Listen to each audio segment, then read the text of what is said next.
Après 3 années de la mise en œuvre, les résultats obtenus, la Cour des comptes du Sénégal et de la France ont procédé ce mercredi 20 septembre 2023 à Dakar un atelier de clôture du jumelage en présence des représentants du gouvernement, de la Cour des comptes française et de l'Union européenne. Je vous propose d'écouter Abdou Mazib Gueye, deuxième vice-président de la Cour des comptes du Sénégal. Je voudrais, au nom de M. Mamoudou Faye, premier président de la Cour des comptes du Sénégal, vous remercier pour avoir répondu à l'invitation de la Cour pour les besoins de cette cérémonie de clôture du jumelage entre la Cour des comptes de France et la Cour des comptes du Sénégal. J'exprime ma profonde gratitude à la délégation de l'Union européenne qui a intégralement financé le projet d'appui à la Cour des comptes du Sénégal. Mes remerciements s'adressent également au ministère en charge des Finances et de l'Économie qui ont contribué à la signature de la Convention de financement du jumelage. Chers invités, chers participants, dans son discours prononcé lors de la cérémonie de lancement du jumelage, le premier président, M. Mamoudou Faye, s'était félicité des relations anciennes et privilégiées entre les cours de compte de France et du Sénégal.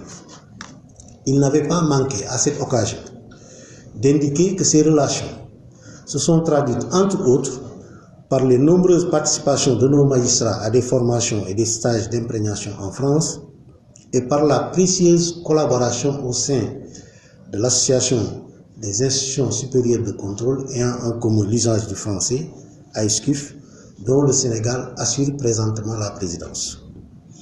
Aussi, je voudrais saluer la présence de la délégation de la Cour des comptes de France, représentée par M. Dominique Pagny, chef du projet, et le conseiller maître Gilles Miller.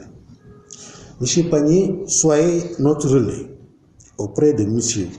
Pierre Moscovici pour lui réitérer nos remerciements et nos témoignages de satisfaction pour la qualité de la coopération entre nos deux institutions. Mesdames, Messieurs, chers invités, la Cour des comptes a inscrit depuis bientôt une quinzaine d'années la planification stratégique dans le management de l'institution. C'est dans ce cadre que le plan stratégique 2020-2024 a été élaboré comme cadre de référence pour la mise en œuvre des activités de l'institution afin de relever ensemble les défis stratégiques d'ici l'horizon 2024. Pour atteindre les objectifs de ce plan stratégique, la Cour a choisi, avec l'appui de l'Union européenne, d'être jumelée à la Cour des comptes de France qui constitue une référence dans le domaine du contrôle externe des finances publiques. La conséquence directe qu'il faut tirer de cette option est que le jumelage participe de la mise en œuvre du plan stratégique dont il prend en charge des activités fondamentales portant sur la formation, la production et la communication. Cette option qui vise à garantir la cohérence et l'efficacité de